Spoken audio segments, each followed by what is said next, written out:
Buenos días a todos y a todas las niñas del curso de octavo básico. El día de hoy tienen que trabajar su guía número 11 de la asignatura de matemáticas y tiene que ver con los números racionales. Y ustedes, como saben, los números racionales son todos los números que se pueden llevar a una razón. Por eso se llaman racionales. Y se pueden expresar como razón o fracción, como ya les había comentado. Y dentro de los números racionales tenemos los decimales y vamos a trabajar con tres tipos de decimales en la guía. Tenemos los decimales finitos, y los decimales finitos son todos los números que tienen un fin, ¿no es cierto? Y que se pueden expresar como fracción o como razón. Entonces, 25 partido en 100 nos da como decimal 0,25 y es exacto. Por eso es finito, porque es exacto. Bueno, continuando con la clasificación, tenemos los infinitos periódicos. ¿Qué quiere decir esto?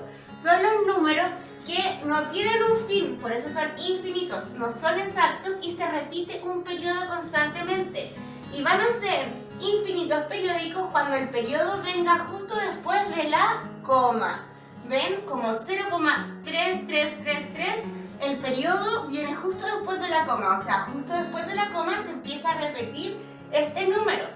Entonces nosotros podemos reconocer un infinito periódico cuando el periodo viene después de la coma y no es necesario continuar escribiéndolo. Si está escrito de esa manera, ya nosotros tenemos que reconocer que es un infinito periódico.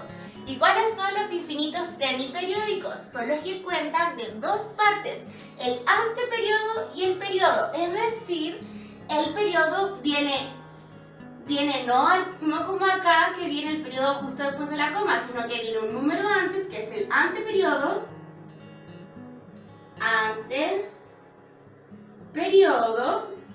y luego se empieza a comenzar el periodo.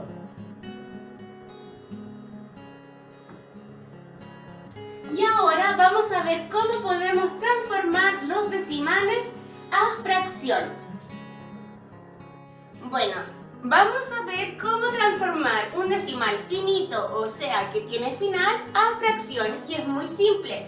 Bueno, ¿cuáles son las partes de una fracción? Como ustedes ya saben, tenemos un numerador y un denominador. Y el numerador va a ser siempre el número decimal completo. Si, por ejemplo, nuestro número decimal es 1,7, nuestro numerador va a ser... ¿Qué número va a ser? 17. Muy bien. Y el denominador siempre vamos a trabajar en base a la potencia de 10.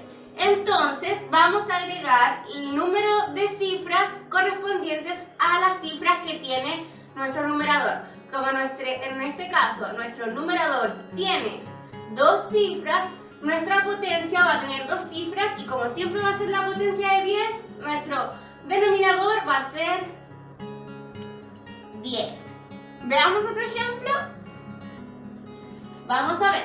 ¿Qué pasa si nuestro decimal fuera 1,75? ¿Cómo sería nuestro numerador y cómo sería nuestro denominador?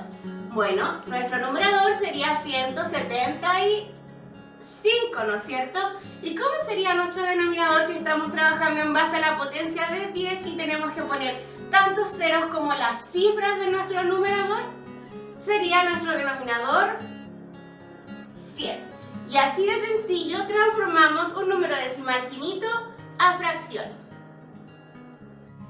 Bueno, ya vimos cómo transformar un número finito a fracción y ahora vamos a ver cómo transformar un infinito periódico a fracción. Y si recuerdan, como había explicado anteriormente, los números infinitos periódicos se acompañan con un periodo que viene justo después de la coma, como por ejemplo el que está aquí. Lo que significa que este número es así, ¿no es cierto? Y el 6 se repite infinitas veces, ¿no es cierto? Ahora, ¿cómo lo pasamos a fracción? Bueno, como ya vimos, la fracción tiene un numerador y tiene un denominador, ¿no es cierto? Entonces, para calcular considerar el numerador, vamos a considerar el número que se compone, que sería 16, menos la parte entera del decimal. La parte entera del decimal es la que viene antes de la coma. Entonces sería 16 menos 1 y nos da 15. Y 15 sería nuestro numerador. ¿Y cómo calculamos el denominador? Bueno, el denominador va a tener tantos 9 como cifras del periodo.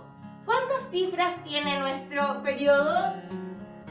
Una, ¿no es cierto? Porque solo una vez el 6 que se repite hartas veces. Entonces, vamos a solo poner un 9 y así se transforma a fracción. Si por ejemplo nuestro número decimal fuera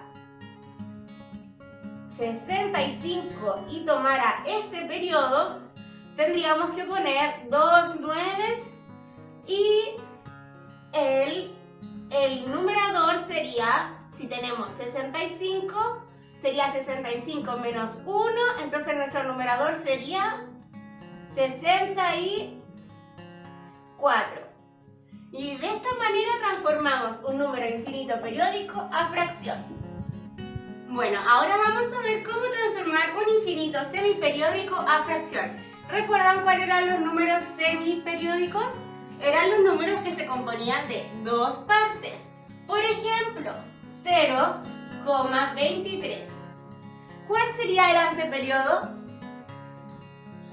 El número 2 sería el anteperiodo, ¿no es cierto? ¿Y cuál sería el periodo? El número 3 sería el periodo. Y bueno, ¿cómo pasamos este número semiperiódico a fracción?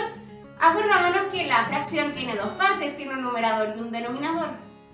Para saber cuál es el numerador, al número decimal sin la coma, o sea, a 23, le vamos a restar el anteperiodo. ¿Cuál es el anteperiodo? El número 2. Entonces, 23 menos 2 nos da 21, ¿no es cierto? 21. Muy bien. ¿Y cómo vamos a saber cuál es el denominador? Bueno, aquí ya anoté una ayuda a memoria. 9, vamos a poner 9 como cifras del periodo. ¿Cuántas cifras tiene nuestro periodo? Una. Entonces ponemos solo un 9. Y 0 como cifras del anteperiodo. ¿Cuántas cifras tiene nuestro anteperiodo? Una. Entonces solo ponemos un 0. Si tuviéramos más cifras en el anteperiodo, agregamos otro 0. Y si tuviéramos más cifras en el periodo, agregamos otro 9 y así. Espero que este video donde conocimos los números racionales, los decimales finitos, periódicos y semiperiódicos y cómo transformar cada uno de ellos a fracción les sirva para realizar su guía número 11 y número 12. Que estén muy